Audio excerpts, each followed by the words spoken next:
Aquí tenéis la segunda parte de mi primera entrevista al padre Francisco José Vergara Cerezo. Escuchadla hasta el final.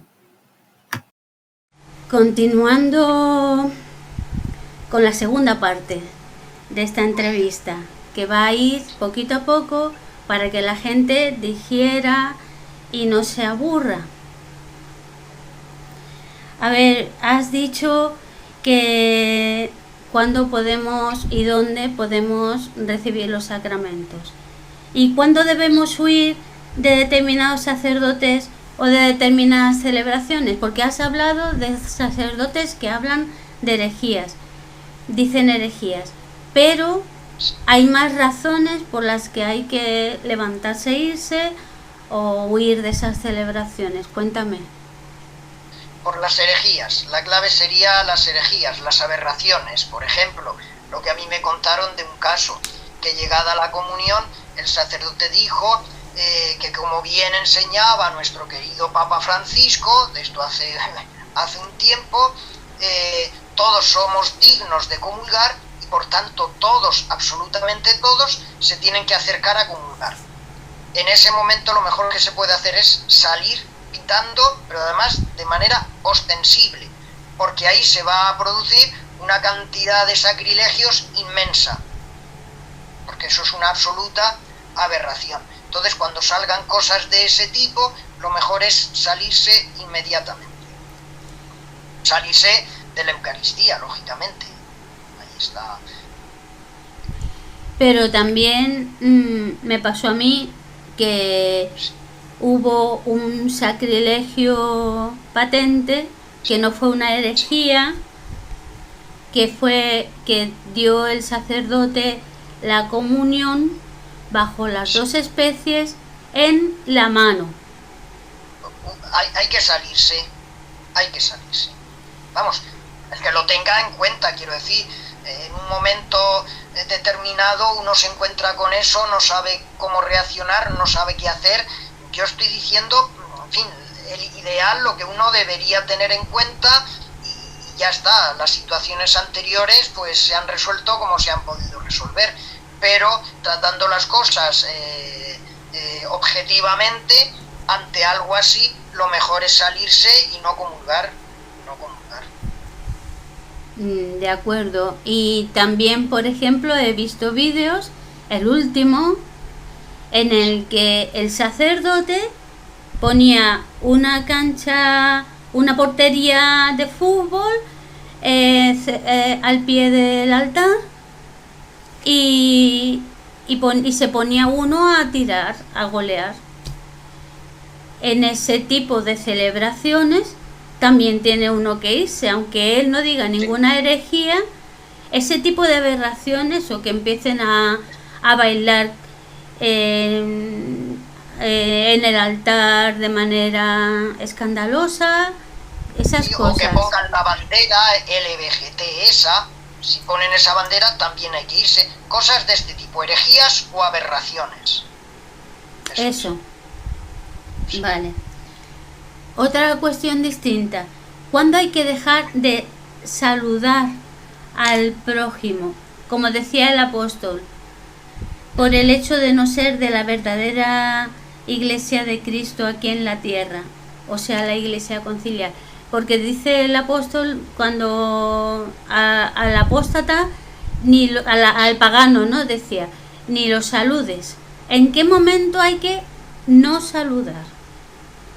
Bueno, vamos a ver, la Biblia en principio no se suele pronunciar sobre normas de cortesía, porque el sentido de la Biblia es teológico, es indicarnos el camino salvífico.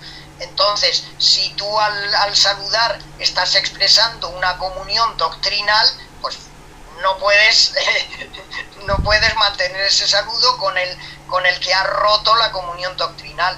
Pero si estamos hablando de una cuestión meramente de cortesía, de formalidad, o sea, seamos sensatos a la hora de entender la Biblia y de aplicarla. No sea que, como Jesús dijo, que si el brazo te hace caer, te lo cortes, pues empecemos todos a cortar los brazos. O sea, hay que actuar con sensatez, con sensatez. La Biblia no se pronuncia sobre cuestiones de cortesía y demás, y formalidades puramente. Por tanto, de ahí tengamos precaución y no seamos más papistas que el Papa, como se suele decir. Ante todo, sentido común. De acuerdo. Eso me alivia bastante. Claro. Vamos a ver, es que en ese caso no se podría ni dirigir la palabra, ni menos todavía tener amistad con alguien, yo que sea, que no comulgue contigo al 100%. Pues yo tengo muchos amigos en muchos sitios y si ellos no rompen la amistad conmigo, yo no tengo por qué romperla. O sea, la Biblia no se pronuncia sobre eso. Hay que tener precaución, hay que tener cuidado. Claro, tampoco estaría bien que uno se dejara arrastrar por lo que de antemano sabe que no está bien, pero eso es una cosa y otra cosa es mantener la formalidad, la cortesía, en fin, son cosas distintas, ámbitos distintos. De acuerdo. En otro orden de cosas, ¿qué obligaciones tenemos los laicos hoy en día relacionadas con la extensión del reino de Cristo? Sí. Pues la obligación que se ha tenido siempre, la primera, es la vivencia personal, porque no está bien que yo predique lo que no vivo, lo que no cumplo. Entonces, lo primero es llevar una vida acorde con el seguimiento de Cristo, lo más que se pueda, dada la situación actual. Y eso solo ya es un testimonio, es el principal testimonio, como le ocurrió a San Francisco, que en cierta ocasión llamó a un hermano y le dijo que iban a predicar por un pueblo, y efectivamente recorrieron el pueblo entero, no abrieron la boca, y cuando salieron el hermano le preguntó: Padre San Francisco, si no hemos dicho una palabra, y respondió, contestó el santo: nuestro simple paso, nuestro ejemplo ha sido suficiente. Entonces, eso es lo primero, porque si no resulta que la cosa se vuelve contraproducente. Como dijo Jesús, haced lo que os dicen, pero no lo que hacen, porque ellos no hacen lo que dicen. En ese caso se puede producir incluso el escándalo. Tanto lo primero es la vivencia cristiana auténtica, una vivencia sacramental hasta donde se pueda, y una vivencia, por supuesto, de oración y de formación, también como se pueda. Y luego, a partir de ahí, pues aprovechar las ocasiones y las situaciones que Dios presente, pues para dar testimonio y para hablar. De eso se trata. De acuerdo. ¿Qué hacer? Esto tiene mandanga. ¿Qué hacer cuando en un hogar coexisten tendencias distintas en el ámbito de la catolicidad? Es decir, que en la misma casa unos prefieran la iglesia conciliar, digan que es la verdadera, y otros digan que la verdadera es o la lefebrista o la otra o el de la moto. Vamos a ver, podría poner un ejemplo un poco chusco. ¿Qué ocurre en un hogar cuando uno es del Barça y otro es del Madrid? Pues digo yo que tendrán que conllevarse, o se van a pelear, o se van a matar, se van a morder. Pues en este caso, en fin, salvando todas las distancias, pues lo primero de todo es mantener la paz y la armonía, pues dentro de lo que se pueda. No va a estar uno peleándose. Simplemente pues uno tiene que empezar viviendo la vivencia personal, viviendo lo que cree, y a partir de ahí hacer lo que buenamente se pueda, lo que Dios dé a entender. Pero claro, eso no puede ser razón en principio pues para romper una familia, para pelearse con alguien, para ponerse a morder a la gente. Hay que ser sensatos. Pero predicar con el ejemplo, y si primero, sale la conversación, tendrás que dar testimonio de tu fe, porque claro, lo dice no hay San otra, San Pedro. aunque la otra persona pues te diga, no, eso no es así, tal y cual. Bueno, San Pedro lo que nos dice es que, y nos manda, el que demos testimonio de nuestra esperanza, es decir, de nuestra fe, pero añade en sana conciencia y con paz, o sea, no a mordisco limpio. Claro.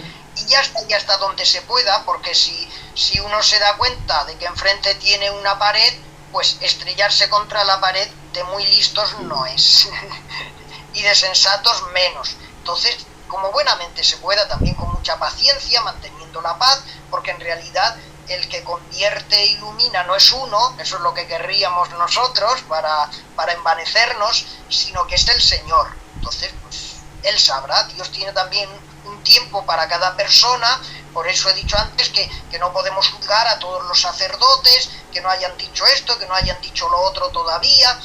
Dios tiene un tiempo para cada persona, por tanto, mucha paz, mucha tranquilidad y mucha sensatez, por encima de todo. Tú afirmas, y yo te creo, como conmigo muchos, que estamos en los últimos tiempos. ¿Nos es lícito a los laicos interpretar como hacemos a veces? Porque me incluyo, porque a veces, aunque no lo he dicho, pero en mi fuero interno lo he hecho. El Apocalipsis literalmente diciendo verbigracia, ¿qué personaje actual es el anticristo político y cuál es el anticristo religioso? Vamos a ver, lo que parece evidente, porque tenemos que movernos desde las evidencias objetivas. Así de claro, no podemos inventarnos las cosas y hacer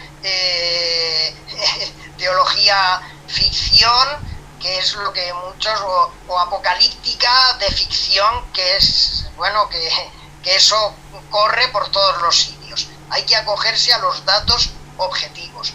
Y el primer dato objetivo que está ahí, más claro que el agua, es el cumplimiento de la apostasía, la gran apostasía.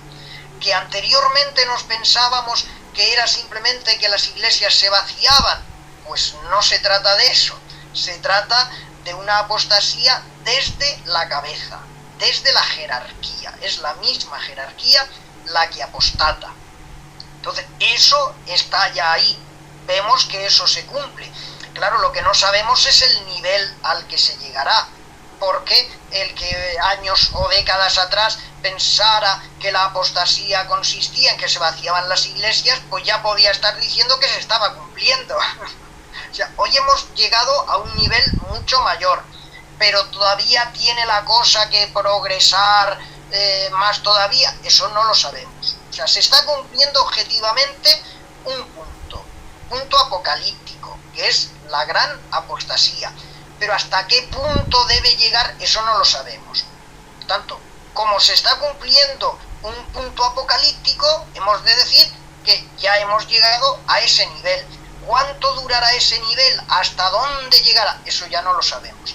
Lo del anticristo, si es que en el Apocalipsis no aparece, el anticristo aparece en las cartas y dice San Juan que ya han aparecido muchos anticristos y más que quedan por aparecer.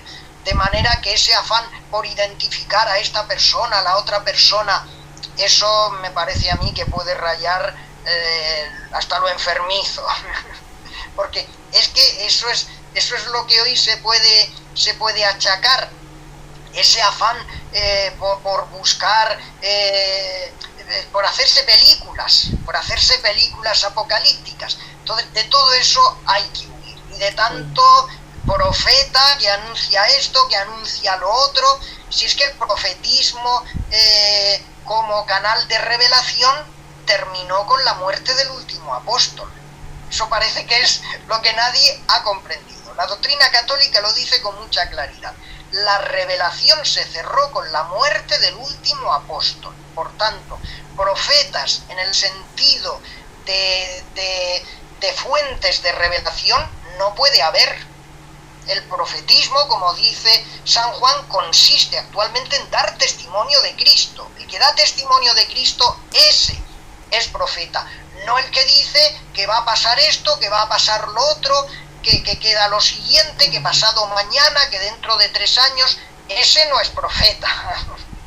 Y luego otro peligro, bueno, no solo no es profeta, sino es antiprofeta. En realidad es un antiprofeta, porque se está arrogando un carisma que ya no existe. Entonces, eso es falso de entrada. Y luego otro peligro es el del aparicionismo. El afán por buscar apariciones. ¿Y qué se dice aquí? ¿Y qué se dice allá? Vamos a ver.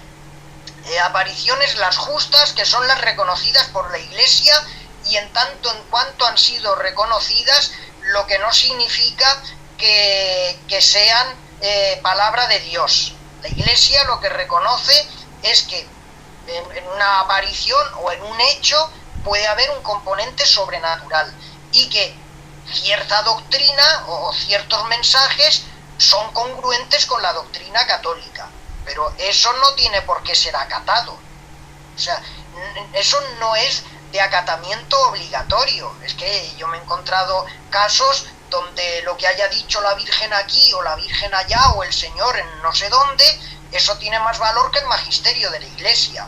Pero lo primero de todo, ¿cómo podemos saber con seguridad que lo ha dicho el Señor?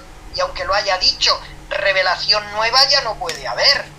Por tanto, mucho cuidado con estas cosas, que hoy la confusión está en todos los ámbitos, no solo en las herejías doctrinales que salen desde la Iglesia sinodal, sino desde todos los ámbitos. Hay gente que puede ir contra la Iglesia sinodal, pero puede ser peor que la Iglesia sinodal.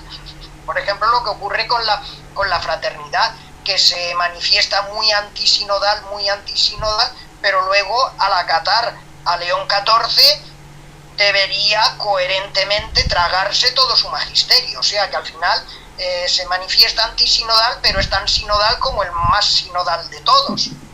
Tanto mucho cuidado con estas cosas, que hoy día la confusión está en todos los ámbitos, en todos los órdenes, por todos los sitios. Estamos rodeados, nunca mejor dicho, estamos rodeados. Por eso necesitamos la iluminación, el discernimiento que Dios nos pueda conceder y la voluntad firme de perseverar en la doctrina católica por encima de todo. Esa es la cuestión. Lo que el Señor nos va a pedir es la perseverancia en la fe. El que persevere hasta el final se salvará. El que persevere en la fe. El que persevere en el seguimiento de Cristo desde el fundamento de la fe, porque no hay otro fundamento. Entonces, eso es lo importante. Y eso es lo que hemos de pedir, que a veces nos equivocaremos, pues el que tiene boca se equivoca. También hay que estar dispuestos a rectificar, que de humano es errar y de sabios es rectificar. Tanto, hay que estar dispuestos siempre a rectificar, a reconsiderar las cosas. Uno no puede irse en pontífice supremo. O sea, es que hay muchos que dicen, como León no es papa válido, el papa válido soy yo. Sí. Como no es él, soy yo. Entonces, mucho cuidado, que aquí se están perdiendo muchas cabezas, y cuando la cabeza se pierde todo. Sensatez y docilidad al Señor lo más que podamos. Gracias por llegar al final. Comparte si te ha gustado. Suscríbete y no olvides de comentar lo que te ha llamado la atención y de lo que no estás de acuerdo. Haré próximos vídeos con ello.